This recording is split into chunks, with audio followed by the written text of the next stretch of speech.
আসসালামু আলাইকুম রহমতুল্লাহ। আই গন্ডামারা সরফারা আজিজিয়া সরকারি প্রাথমিক বিদ্যালয়ের ভারপ্রাপ্ত প্রধান শিক্ষক জনাব ফরিদ আহমদ সাহেব।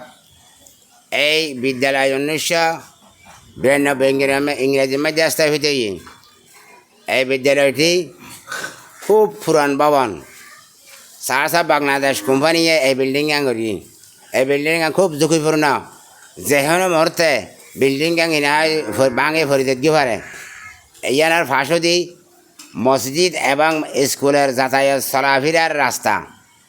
এই ইয়ানোর বয়ে স্কুলের মধ্যে ছাত্রছাত্রী অনুপস্থিত উপস্থিত খুবই কারণ দেখি এই স্কুলে সময় ঝুঁকি করে ভরি যাগই। এই হারণ হয় কিনা হয় স্কুলের মাঝে ফসা গার্জিয়ানে ফসা না পাঠার, এবং স্কুল খুব জরাজীর্ণ।